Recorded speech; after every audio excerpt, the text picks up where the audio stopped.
Hi everyone. ఈరోజు మనం ఒక అద్భుతమైన కర్మ కథను తెలుసుకోబోతున్నాం.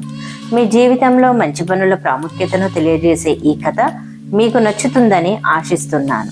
కర్మ అంటే ఏమిటి, అది మన జీవితంపై ఎలా ప్రభావం చూపుతుందో తెలుసుకోవడానికి ఈ కథను వినండి.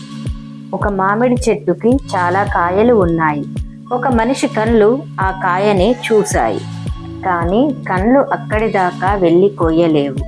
అందుకని కాళ్ళు చెట్టు దాకా వెళ్ళాయి, కానీ కాళ్ళు ఆ కాయని కొయ్యలేవు. అందుకని చేతులు కోసాయి. చూసిన కళ్ళు, వెళ్ళిన కాళ్ళు, కోసిన చేతులు తినలేవు, కాబట్టి నోరు తిన్నది. తోటమాలి చూసి వీపు మీద కొట్టాడు.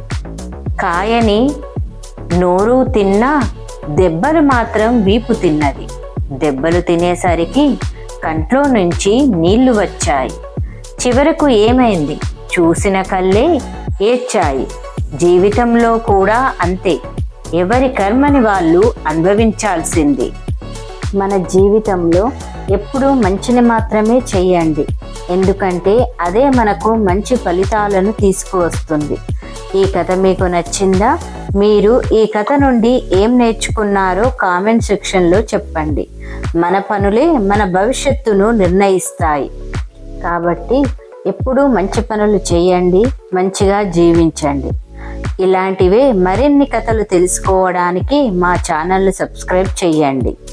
ఈ కథను వినడం ద్వారా జీవితం పట్ల ఒక మంచి దృక్పథం ఏర్పడుతుందని ఆశిస్తున్నాను. Thank you.